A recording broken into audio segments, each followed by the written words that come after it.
At this time, if you would stand, we have pledge of allegiance to the flag.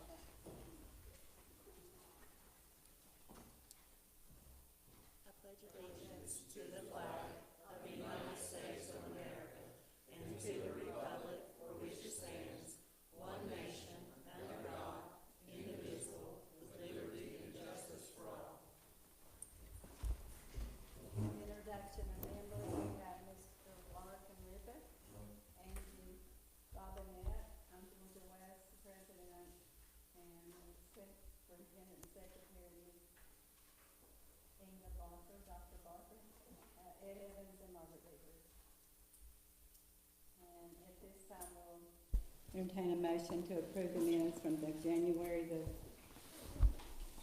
the January 21st, 2025 regular session. I'll make the motion. Motion by Mr. Rippett. Second by Ms. Beavers. Do you have any questions? Comments? Hearing none, all in favor signify by saying aye. Aye. No, or an abstention. We do not have any delegations of speakers, right? The next is discussion items, the board member reports and presentation. The first is secondary success data from Tim Kennedy, principal at Mount View High School, and Frazier McGuire from the principal of Riverview High School. So, Mr. Kennedy, you going first? Yeah, good. Yeah. Okay, you can go first. Tim's got so much, he has to let the computer warm up. It might blow it. Make sure you get there.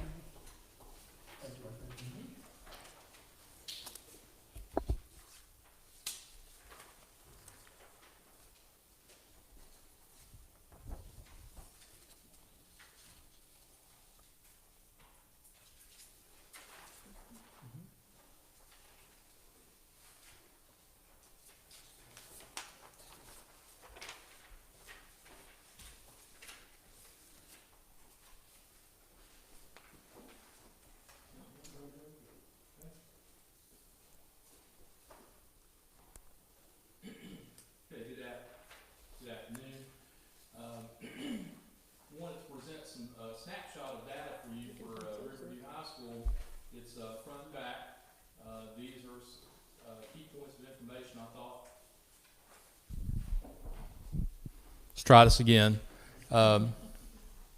Thank you for having me. I just wanted to present a snapshot of some key point information I thought that might be helpful to you to get a better understanding of where we're at the end of the first semester going into the second semester with academics and attendance. Those are two big things that on our school report card every year the state looks at.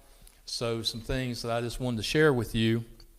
If you notice, the first thing on your paper that I gave out was our CTC enrollment. Currently we have 84 students enrolled. 41 morning, 43 afternoon, and that is getting close to half, 50% of both the 11th and 12th grade populations. I did not include our dual credit enrollees because I did it twice and I was duplicating some numbers because we have some students that are taking dual classes both at the CTC and at Riverview, and I wanted to make sure that those were not duplicated. But at last count, we had 23 that were in dual credit classes. That's important because those students who are taking dual credit classes, along with those that are considered completers at CTC, average out to give you one of your criteria for your school success. So that's why I included that in there. If you look at the second thing is the number of Fs by grade level and subject. It was the end of the first semester last week. So we have this information, and if you look, on the first chart or column is grade level. The second one is total number of students who failed at least one required class needed for graduation. And then your third column is subject breakdown of failing grades. So you could have, we had 40, like for example in the 9th grade, we had 46 9th graders who failed at least one core subject. And then if you look over at the subject breakdown. There were 32 Fs in ninth grade math, 8 in ninth grade English, 21 in ninth grade science, and 26 in social studies. So you could have a student who only failed one class, or you could have a student who failed multiple classes. That's how that totaled up. And if you look through there, ninth grade was the worst class, and it typically is. We go down in 10th grade, we had 17. And again, the numbers are a little more skewed evenly with math, English, science, and social studies. We had 19 students in the 11th grade and 21 students in the 12th grade. And one of the things when we look at the number of students who had failing grades, of course, the biggest contributor to that is attendance. If you're not in school, the best teacher can't teach you. So, you know, we could have all 20-year veteran teachers who are really great, but if we can't get them in the classroom and can't get them in the seat, it's hard for them to teach. The second biggest thing, which to me, I mean, it's just as alarming as the attendance, is the sense of apathy, especially in ninth grade students, and we've seen this the last 2 years specifically. And this is not a knock on middle school or elementary school, but earlier this year, at the end of the first 9 weeks, we interviewed 17 ninth graders who had failed classes.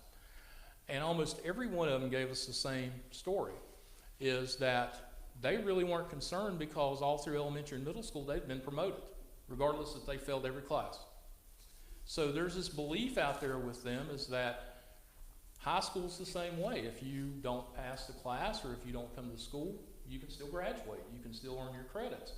And the problem is, no matter how many times we explain it, no matter how many times that the middle school counselors and things try to explain it to students, they don't believe that they'll fail. They do not believe that they'll be held back or they won't graduate. And I don't know if this is a problem nationwide, but I know it's a problem here, and this is something that we're battling all the time with them. And even earlier, not even earlier, but several weeks ago before finals, we have a ninth grade science teacher who happened to be out on medical leave for about a month, and she had a sub in there, the same sub for every day. And she would send work, she would put it on Schoology, the sub would give it to them and help facilitate it, and they just wouldn't do it. And I went in and talked to the class, and basically they had told the sub is, we're just not going to do it. And somehow they just miraculously thought that they would get a passing grade. Well, as you can see, 21 ninth graders didn't pass science for the semester because they didn't get the grade. So, but it is becoming an issue. Another thing that we've done that probably skews the numbers are that we made a conscious effort over the summer is that we were going to start holding students responsible for their grades. We've been preaching that for attendance, that attendance matters. Well, grades matter. And, you know, students, you know, out of us, and when I say us, I mean the education field, we care about kids and we want to see kids succeed, but sometimes we enable them not to be successful because, hey, it's okay if you didn't pass this, we're going to promote you on because we don't want to see anybody stay behind. We can't do that anymore because it's just setting kids up for failure when we do that. Okay? If you look at, and at any point you have questions, please just let me know. If you look at number 3, total number of students by grade who are either enrolled or in the process of being enrolled for credit recovery for second semester, as you can see, they pretty much add up to the total number of students who failed first semester classes. There are a few differences. I think in 9th grade, we had 32 so far that we've registered, and there was 46 total. Part of that has to do with we have some students taking 9th grade classes that are not 9th graders, so we're having to do something else with them. But they pretty much match up.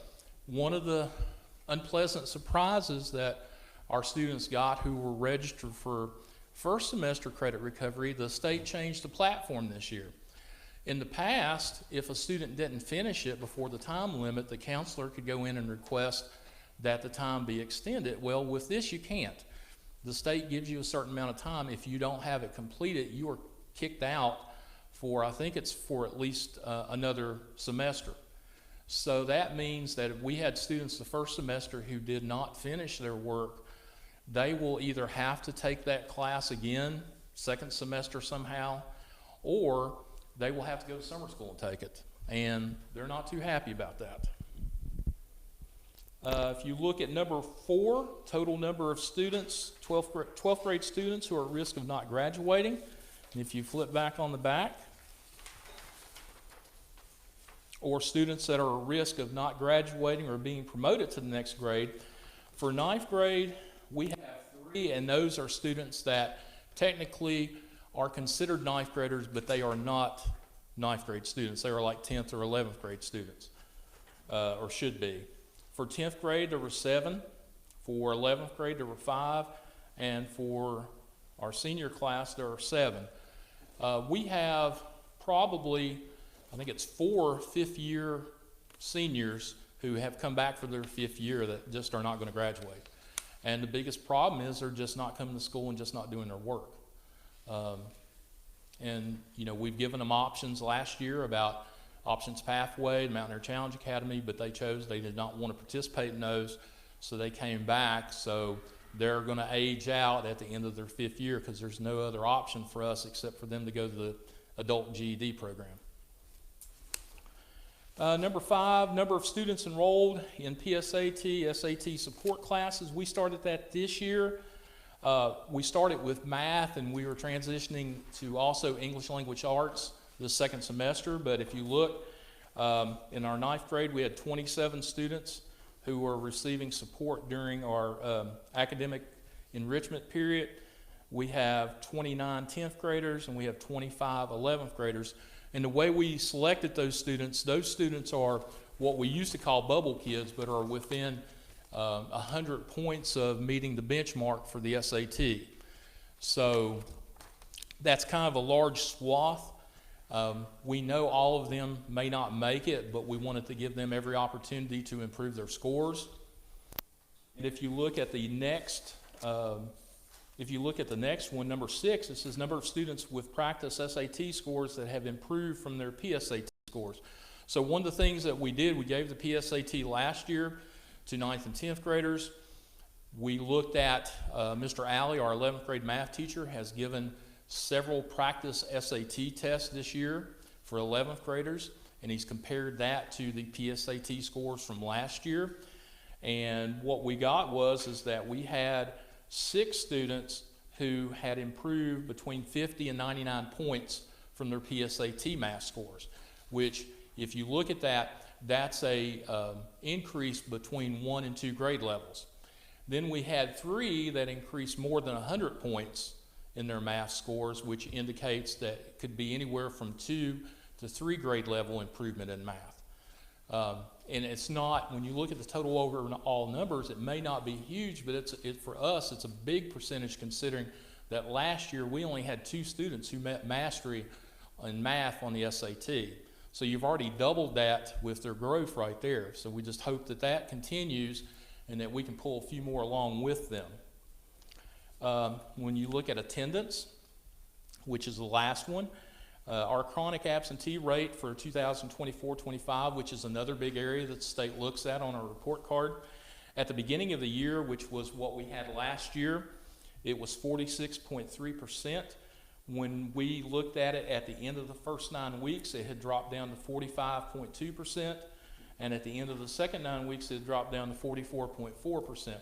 So that's a 1.9% decrease in our chronic absentee rate, which, if we can hold true to that, that will average out to 4%, which is what we've been shooting for, 3 to 4% each year. So, do I have any questions, comments?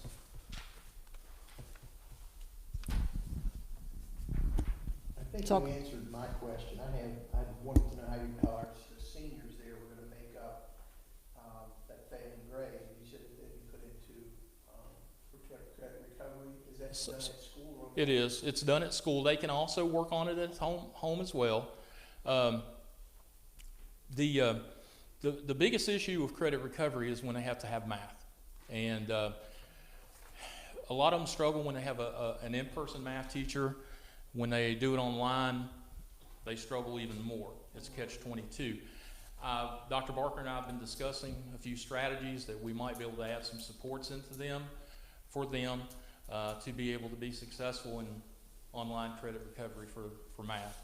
So, but yes, they will be given, they've already been, some of them have already been taking credit recovery last year and this year, leading up to their senior year, so.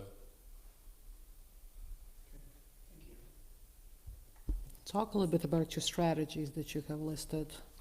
Okay.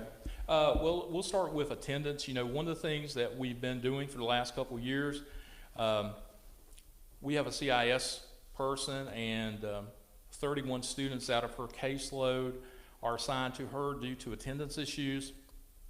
She monitors, checks on them regularly every week. And then we also have other students who have been identified that the counselors or myself or Dr. Kraus, our assistant principal, checks on, and if they're not there for a day or two, we will check on them. We'll call home. We've conducted 14 home visits with students who have attendance issues. 5 students we located who had either moved out of the district or went on homeschool, so we were able to drop them off of our attendance rolls. And then Mr. Lester has or is in the process of filing 2 juvenile petitions on truancy. He's been really focusing on elementary and middle school, but he has been really good about filing on high school students if they are really bad with attendance. But one of the common things we keep finding with attendance is that a lot of parents, I hate to use the word apathetic, but they kind of are when it comes to their students not coming to school. They don't really see a big issue with them not coming to school. And especially in the past, and when I mentioned earlier that we were really cracking down with rigor and holding kids accountable, in years past, we've had students who've missed 50, 60, 70 days of school graduate high school with all their credits. There's no way. If we hold them accountable to really what we should be holding them accountable to, there's no way they should be graduating and missing that many days of school. So we worked with our teachers and our parents and our students about acknowledging the importance or understanding the importance of being in school. With our academic services, the biggest support is just constantly talking to them about the importance of passing these classes. To be honest with you, I've only had 3 parents who have contacted me about their students failing classes in the first semester. Now, part of me hopes that that's a good thing in the fact that our parents are on board and they understand, hey, school's just doing what they need to do to help our children. I'm a little more concerned in the fact that it may be that students have not taken their report cards home or have not shared with them how they're doing in school. So we will see with that.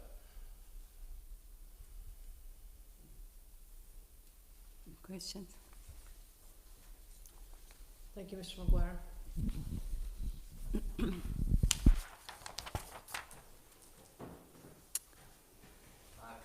Yes, Next your is turn. Mr. Kennedy, principal at Mount View High School. There are just some examples of things that I'll talk about as we go. Thank you. Here we go, sir.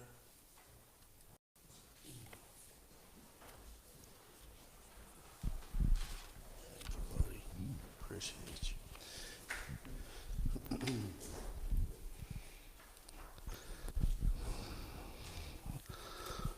Praying everybody's doing well today. Mr. McGuire stole all my stuff. Is that cool?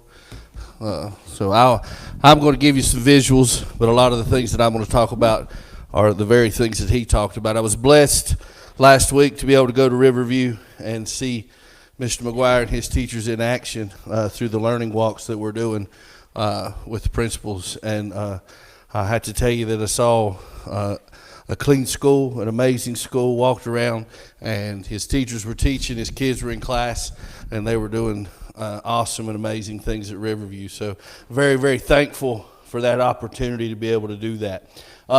So since I've been at Mount View, one of the things that I think is important to understand is from the very beginning, we've had to rebuild a lot of things, rebuild in many different ways. When I took over, we had 8 long-term subs just on the 9 through 12 side. I'm happy to report that through the efforts of Ms. Jones and Ms. White, that we are now, I think, at 6 throughout the whole building. So that's a big deal for us. That's 6 through 12, not 9 through 12. If you get good people doing good things, then good things are going to happen, and you're able to do that for your kids. A lot of the things that we're going to talk about are things that we are still in the process of rebuilding. You're going to see some good numbers up here, and you're going to see some bad numbers up here. But I promise you that we're working on all of them. So what you have here is what I showed you when Mr. Gravely and I came over. It's just a review of what you saw that day.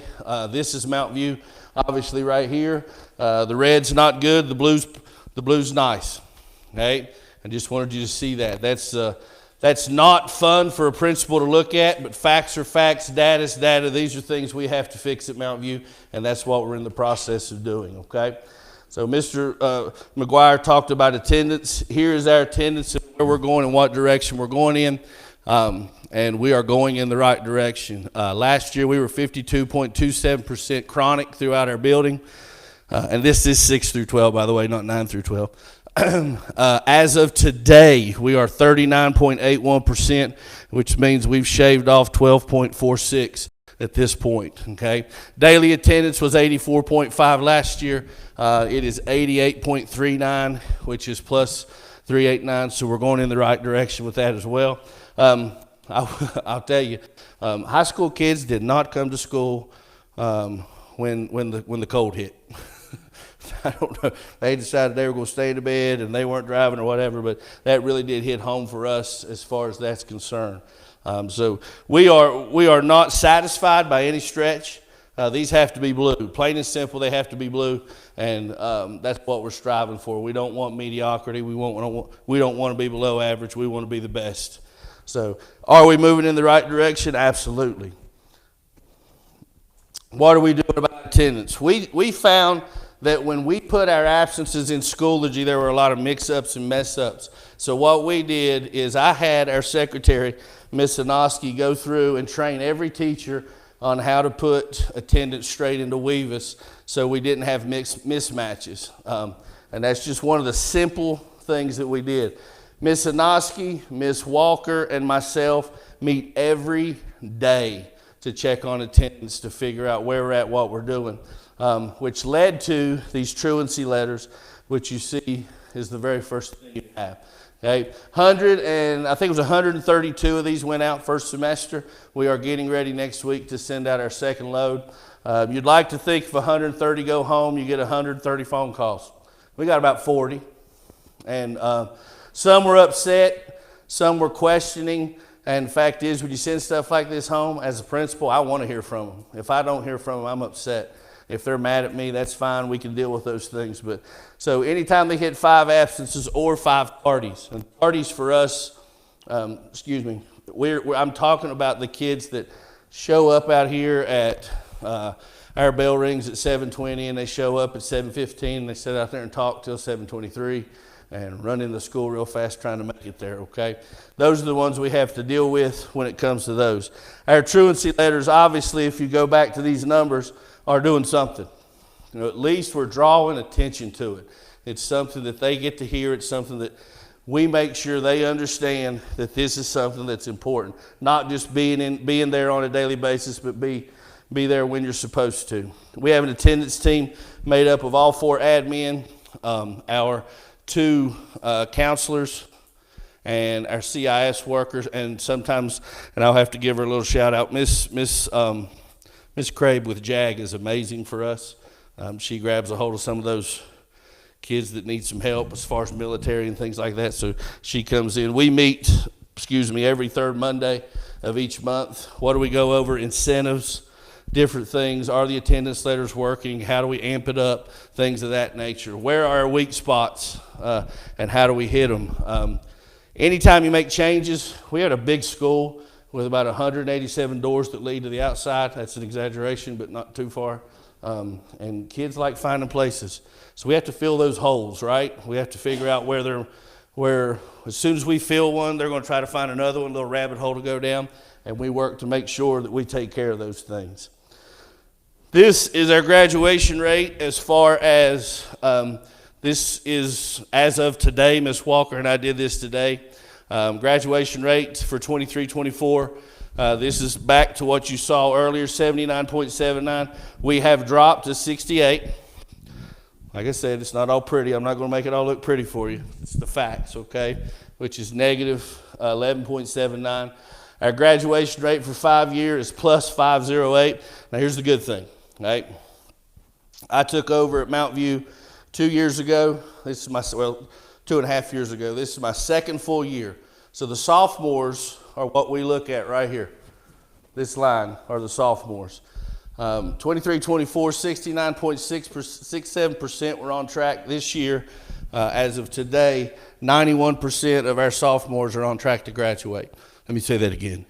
91% of our sophomores are on track to graduate. That's plus 21.33. I don't pat myself on the back too much, but boy, Miss Walker sure is doing an awesome job, and I'm thankful for her, okay?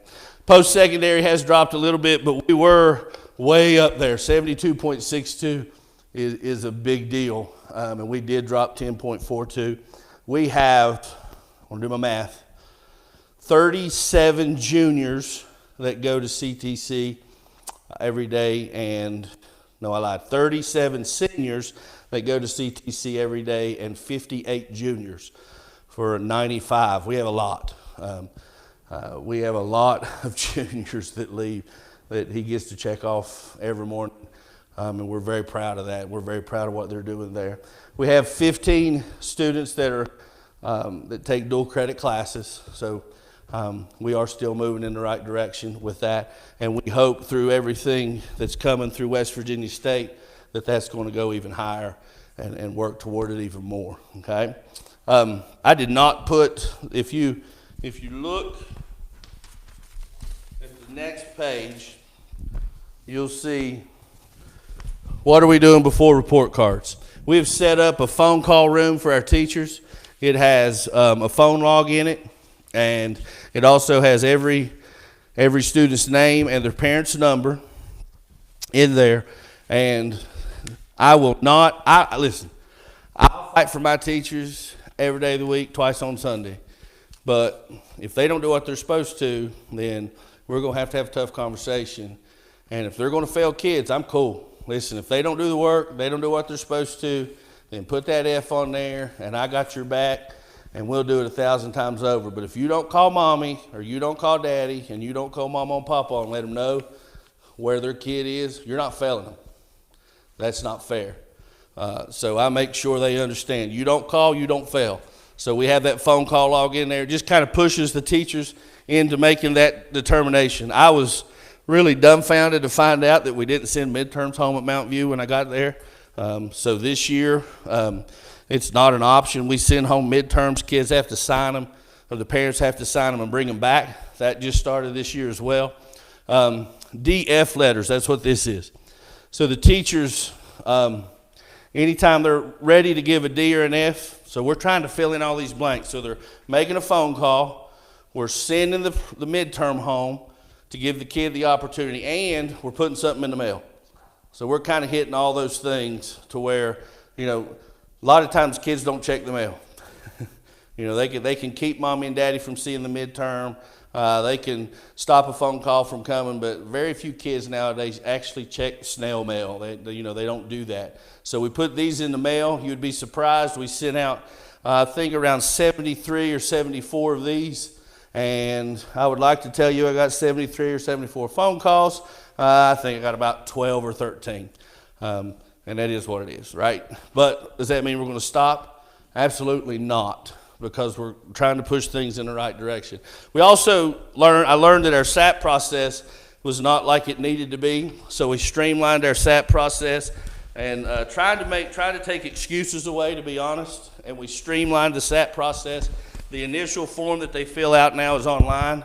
That goes straight to myself, Mr. Lawson, and Miss Jack, who's our SAT coordinator, to help us get everything put in motion with those things. So that's what happens before report cards. After report cards, DFI report comes out through Miss Walker. She also has a missing credit document. I brought it. I couldn't show it to you because there's names on it. the one that we're using, but like it has on the left-hand side grade, student name, status. In other words, are they missing? Because sometimes in high school we got some kids that are missing in action. Are they an absence issue? Classes needed, that's another one. And then the memo on the side. And the memo on the side is to remind us, are they enrolled? Are they homebound? Have we offered options pathway to them? You know, where are we at as far as that's concerned? So those, that is important. Once we get through with those things, we meet with their students. Typically it's myself and Ms. Walker. We set a plan in person, just like Mr. McGuire said. Credit recovery online is a really cool thing to think about. And if it works, it's cool. But if they had a hard time doing it in class, it might be a little difficult for them to do it online. So we push to get them to come back in person. And it also, to be honest with you, makes teachers think about pushing the kid a little bit more so they don't have to have them again. Sorry, I said that out loud. I'm not supposed to. Graduation rate, what are we doing after the fact? These are our numbers as far as options is concerned. We started off with 4 students this year in options 1, 3 students in options 3, and 7 students, 3 students in options 2, and 7 students in options 3. You can see that we did lose one of our options 1 student. She's not dropped completely. As far as school's concerned, she's just dropped off the planet, and we have no idea where she's at. And we've tried to call her and contact her every way possible, stalk her on Facebook, all that good stuff, and we can't find her. So she's not been showing up. Options 3 kids are standing strong. We had 3 kids that went and tested with Miss Kennedy in options 3.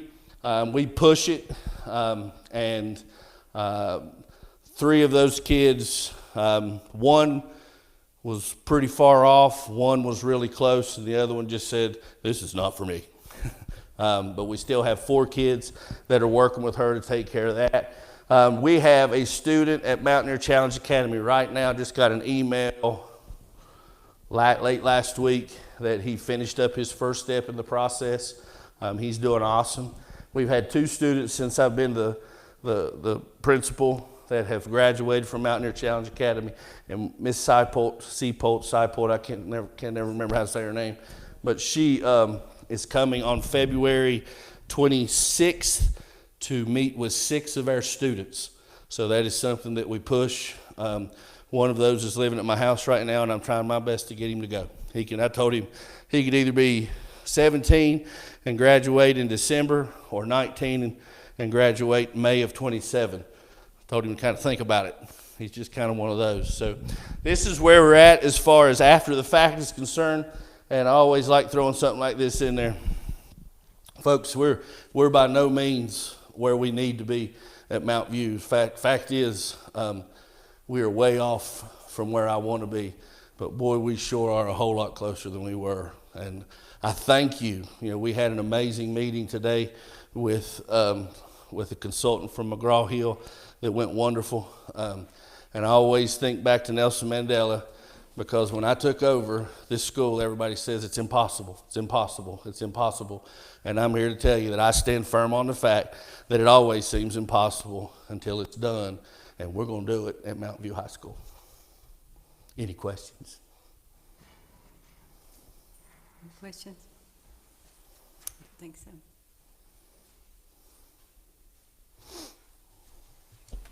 Thank you. So I appreciate both principals coming in, taking time to talk to you about all these variables. It's a lot.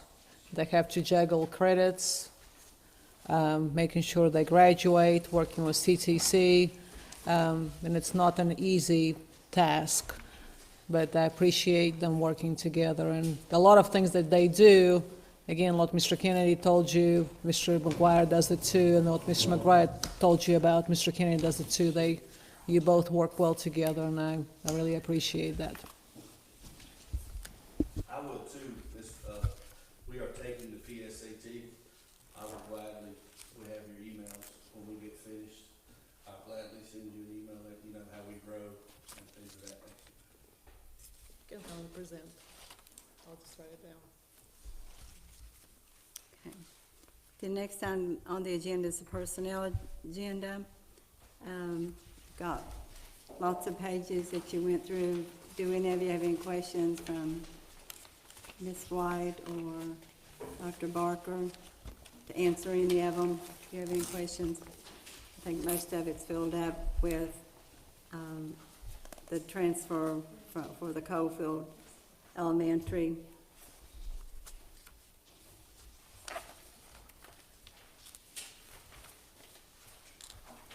And also, she had the sheet that she passed out with the others on it, the addendum to it.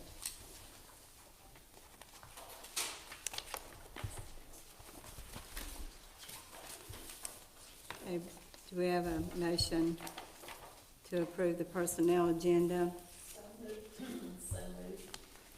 I'll second. Motion by Ms. Favors, second by Ms. Robinette. Any questions?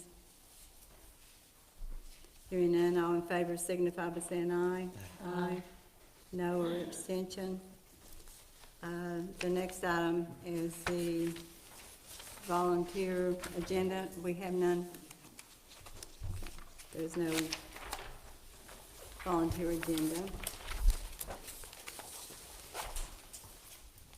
The next is finance allowing authorization, a payment of bills and budget revisions, invoices for payments, etc. Do we have a motion to approve Make the motion. finance? Motion by Mr. Rippeth. Second by Ms. Beavers. Any questions of personnel? I mean, of Ms. Thomas finance? has 3 edits in case anybody has any questions. Ms. Khan is sick today, so. None, hearing none, okay. All in favor signify by saying aye to approve the finances. Aye. No abstentions. For number 2 is approved to authorize school fundraiser events.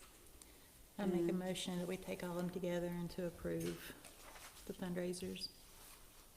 Okay. We have a motion by Ms. Robinette to approve the fundraisers. Second by Ms. Beavers. Do you have any questions concerning the fundraisers? Hearing none, all in favor signify by saying aye. Aye. A no or abstention. The action on McDowell County Board of Education, notice of opposition to the AEP proposal rate increase. Do everybody understand what the increase for the AEP? Okay. Did you have a letter that was? Well, it's okay unless somebody needs it right now, she can do that. Okay, we have a motion to approve the letter for the AEP. Did you want to explain it or anything, or you needed? Well, let's do the motion and then I'll do discussion with him. Okay, I'll make a motion. motion by Ms. Robinette. Second by Ms. Beavers. And discussion. So the board has decided to send the letter of opposition to the AEP because, as you know, AEP is proposing a 14% rate increase. And with individuals suffering from this increase, our boards of education will also suffer because, I mean, all of you have seen the energy bills that we already have to pay for our buildings, and 14% increase is going to be just detrimental to the financial standing of the board. So the board has decided to sign the letter of opposition and send it to the AEP board. Any questions? Hearing none? Should this not also be sent to the Public Service Commission? Because they have to approve said rate.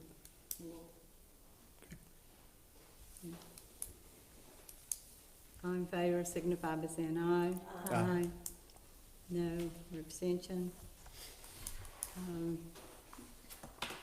Next is the approval of student trip request.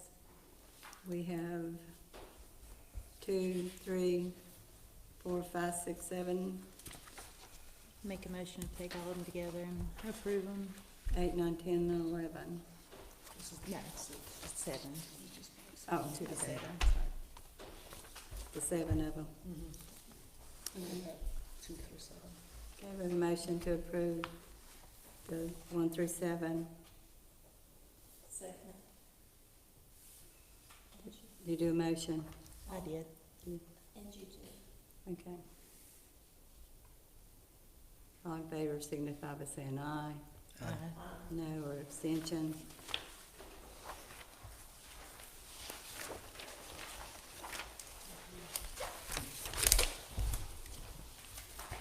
Okay, 8 is the final approval of revised policy 8-024, personnel leave bank policy. We have a motion to approve.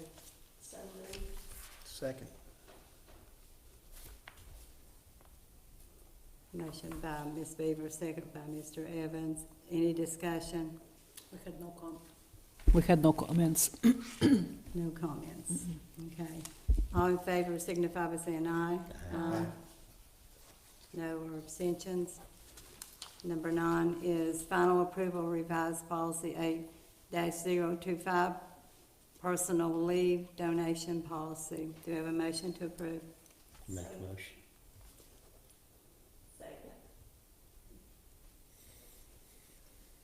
Motion by Mr. Rivers, second by Ms. Beavers. Any discussion? No comments on this one either. Okay, all in favor signify, si- those in favor signify by saying aye. Aye. Opposed? Abstention. Number 10 is final approval of repealed policy 11-027, attendance, school attendance as condition of license or privilege of operation of motor vehicle. I'll By second. Ms. Beaver, second by I'll Ms. second. Robinette. Yeah. Discussion. Is this for the initial driver's license? Or That- can they that have a was- license and have it taken away? The last additions to the attendance, like we don't even issue letters anymore. Right. So this one is kind of becoming moot.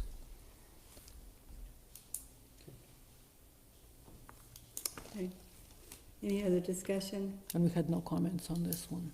Okay. All in favor signify by saying aye. Aye. No abstention. Number 11, final approval of new policy 11-027, attendance. Have a motion to approve? I'll make a motion. Motion by Mr. Redbud. Second by Ms. Beavers. Discussion. So I sent you one comment. I had the letter with the comments, and I added you my comments to that to explain. The first comment was that the parent had the burden of notifying the school about the absence, which was the verbiage from the repealed policy that you had. And the second one, the parent was concerned about tardies, and it was in regard to Mount View counting tardies, so many tardies as an absence.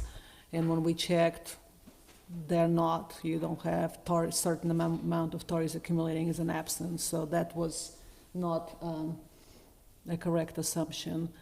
And like the last comment was just, it was taken from the policy that we have on a state level. So every single verbiage that we used in our policy was from the approved state policy. So that was the only comment I received. Any questions? Hearing none, all in favor signify by saying aye. Aye. No or an abstention. Next, we have superintendent updates. Just wanted to update you on some events coming up. We have posted this on Facebook, so if you talk to any middle school and high school students, Virginia Governor Schools have released their schedule, so I just put it on one sheet, just separate them by grade because it is quite a lot. So I sent all of that information to the counselor. So if anybody would like to take advantage of the Governor's STEM Institute, Governor's School of Literacy, entrepreneurship, tourism, like these are free opportunities for our students. And those are great opportunities. And I know I hound principals and counselors with this every single week, but I think it just helps our students just get such invaluable experiences, and those are for free. So I just wanted to give this to you in case anybody asks, or if you want to promote it. This again starts with grade 7 and current 7th graders, and it ends with current 11th graders. Also wanted, and I know it's a little early, but we already started planning for the general summative assessment, and I'm giving you the calendar I have created for April and May, and this is just the assessments. So as you see, April, we have SAT in high schools, and they're also going to do the PSAT for grades 9 and 10. This is the second part of their benchmark. And May, when you look at May, pretty much from May 5th on till May 16th, we'll be doing a lot of testing. Followed by senior finals, you have graduation, and then underclassmen finals. So just wanted for you to keep this. If we have more events added, I will give you another calendar with additions, but we just kind of wanted to let you know. This is coming. We have also Golden Horseshoe in February for the 8th graders, so we have them participate.